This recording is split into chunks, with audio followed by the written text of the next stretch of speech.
Hi, I'm Ron, and this is my damn show. Let's get into it. For a very long time, huge donors to the Democratic Party, and they all made this sort of flip. Do you think it was just pragmatically based upon the desire to have less regulations, a better business environment to personally make more money?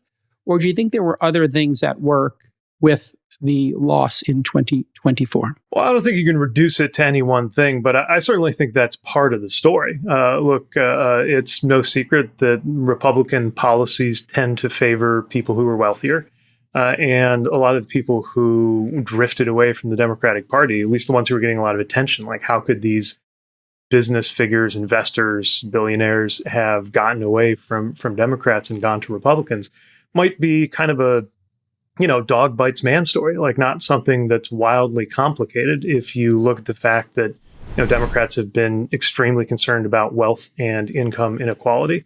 And you got a lot of very, very wealthy people. I don't think it was just that. I mean, I think there are a lot of things that kind of combined at once. But, for a lot of my friends who are scratching their heads saying, wait a minute, these are folks who are from the tech and science world. How could they back a president or administration that's been deleting references to science and kind of censoring science, at least any time that climate is concerned? A lot of these guys are libertarian. How could they be on board with the administration that is sending troops into streets and has really let a crackdown on freedom that's kind of something out of the fever dreams of my conservative and libertarian friends back when we were, arguing about politics over beers that I never thought I would see happen. Some of these folks are gay, and how can they be backing an administration that's, really assaulted LGBT rights? And, if you just go down the list, there's a lot of things that are counterintuitive about some of these Silicon Valley leaders who in many cases, flipped from being very, very active Democrats to backing Trump. And, maybe there's an intuitive answer to that counterintuitive thing, which is that many of them feel their short-term business interests or personal financial interests are better served by Republicans. I get that. I would counter, as I think a lot of people in Silicon Valley who are still Democrats would, that look, a healthy business environment, you don't want to be over-regulated, but you also want to make sure you're in an environment with rule of law. You want to be in a place where it's safe to say scientific truths out loud. You want to be in a place where somebody can't impose their interpretation of their religion on other people. I have a whole counter to that.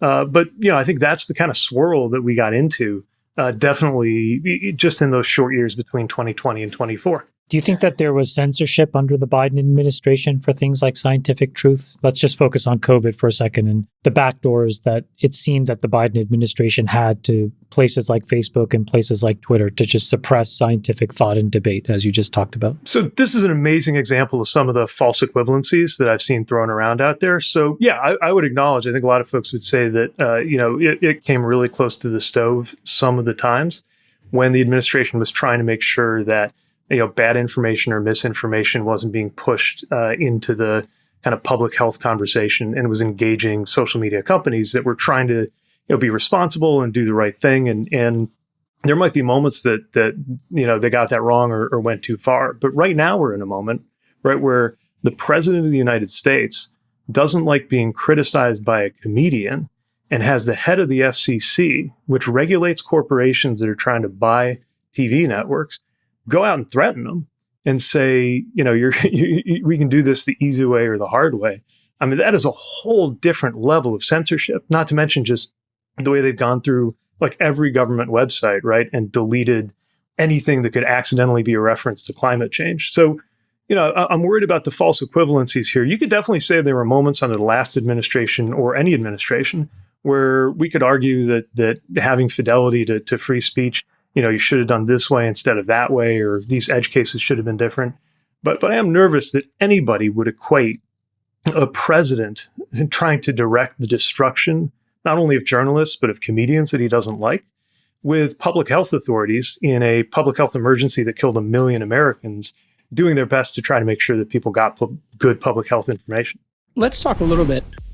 Well, I obviously don't have to say much on that because former Secretary Buttigieg did an awesome job. He said it all. But first, I would like to say congrats to my Los Angeles Dodgers. back-to-back champs again. And now, this false equivalency. That Indian guy kind of gnaws at me. Because the real problem we have with immigrants, and I'm a hippie liberal. So, not even a little bit of prejudice is in me. But what annoys me is these tech companies and their farming system, these HB1 visas. Americans can do these jobs. These are very well-paying jobs. But the tech system, these big tech industries, and tech companies, like Amazon and others, if you live in any big tech city, like I do, from California to Texas, it's been the same. There's a beeline right from those tech companies to these Indian schools, as you would say, data entry, stuff like that.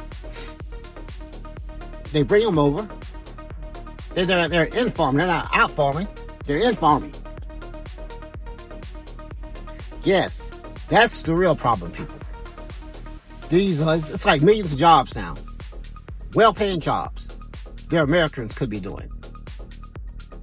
But these tech companies bring these people in, pay them a little bit less. We need to look into this. You guys need to, I know about it. You guys need to look into this. That's the real immigrant problem. But the false equivalency. Don't fall for that. Like Secretary Buttigieg said, there's no equivalency. That's ridiculous.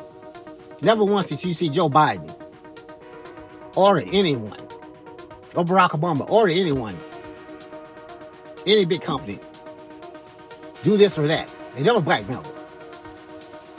Republicans and Trump can't stop blackmailing people right out in our faces. And you try to make it seem like the same thing. Really? I could go on and on. But listen to what Secretary Buttigieg said. He said it all. I don't have to say much about that. Let me know what you guys think in the comments. Thanks for watching.